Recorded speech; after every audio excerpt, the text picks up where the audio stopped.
हरे कृष्णा, दंडवत प्रणाम। आज हम भगवद गीता के अध्याय नंबर 2 से श्लोक नंबर 38 लेते हैं। सुख दुखे समे कृत्वा लाभालाभो जया जयो ततो युद्धाय युज्यस्व नैवं पापं वस्यसि। शब्दार्थ देखते हैं। सुख सुख दुखे तथा दुख में समय समभाव से कृत्वा करके लाभ अलाभो लाभ तथा हानि दोनों जया अजयो विजय तथा पराजय दोनों तथा तत्पश्चात युद्धाय युद्ध करने के लिए युज्यस्व लड़ो ना कभी नहीं एवं इस तरह पापम पाप आवास्यसी प्राप्त करोगे।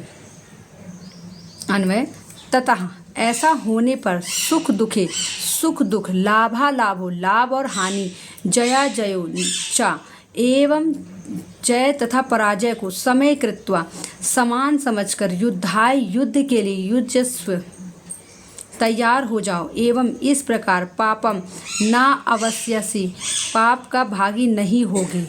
अनुवाद तुम सुख या दुख हानि या लाभ विजय या पराजय को विचार किए बिना युद्ध के लिए युद्ध करो। ऐसा करने पर तुम्हें कोई पाप नहीं लगेगा। शब्दार्थ में इसका अर्थ समझते हैं। आपने श्लोक 33 और इसके बाद के श्लोकों द्वारा समझाया है कि मैं युद्ध न करके पाप को प्राप्त करूंगा क्योंकि मैं अपना कर्तव्य छोड़ दूंगा, लेकिन फिर भी मुझे युद्ध नहीं करना चाहिए क्योंकि राज प्राप्त करने के लिए युद्ध में ब्राह्मणों और गुरुओं को मारने से पाप होगा। ऐसा नहीं है। जब आप मुक्ति की इच्छा से लड़ रहे हो तो आप उन्हें मार कर पाप नहीं करोगे। सकाम कर्म से निष्काम कर्म की ओर यहाँ इस श्लोक में परिवर्तित हो रहा है।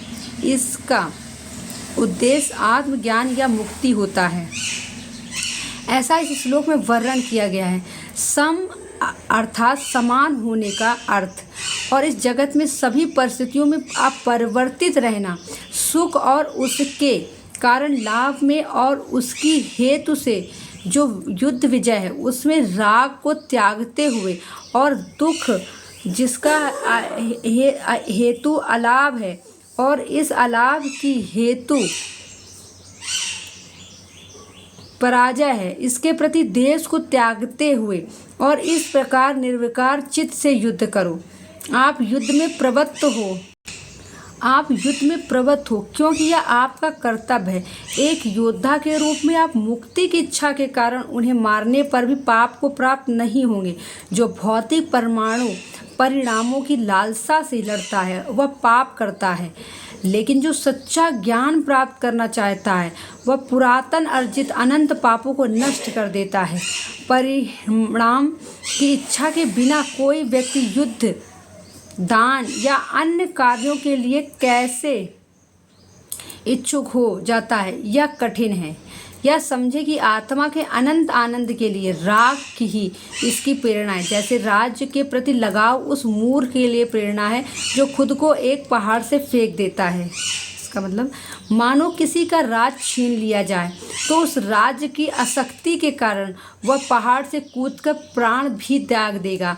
उसी प्रकार आत्मा की आनंद की प्राप्ति करने के लिए आसक्त होने से व्यक्ति भौतिक वस्तुओं के प्रति राग और द्वेष को त्याग देगा। प्रभुपाद तात्पर्य अब भगवान कृष्ण प्रत्यक्ष रूप से कहते कि अर्जुन को युद्ध के लिए युद्ध करना चाहिए क्योंकि यह उनकी इच्छा है। कृष्ण भावना अमृत के कार्यों में सुख या दुख हानि या लाभ जय या पराजय को कोई महत्व नहीं दिया जाता।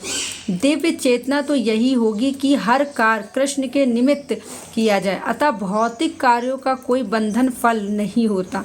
जो कोई सतोगुण या रजोगुण के अधीन होकर अपनी इंद्र तृप्ति के लिए कर्म करता उसे अच्छे या बुरे फल प्राप्त होते, किंतु जो कृष्ण भावनामृत के कार्यों में अपने आप को समर्पित कर देता है वह सामान्य कर्म करने वाले के समान किसी का कृतज्ञ या ऋणी नहीं होता। भागवत में 11.5.41 कहा गया है। देवर्षि भूतानां नृणां पितॄणां न किंकरो नैम्रणी च राजन् सर्वात्मा या शरणं शरण्यं गतो मुकुन्दं परिहत्य कृतम्। जिसने अन्य समस्त कर्मों को त्याग कर मुकुंद श्री कृष्ण की शरण ग्रहण कर ली है, जो ना तो किसी का ऋणी है और ना किसी का कृतज्ञ है, चाहे वे देवता, साधु, सामान्य जन अथवा परिजन, मानव जाति या उसके पितर ही क्यों ना हो।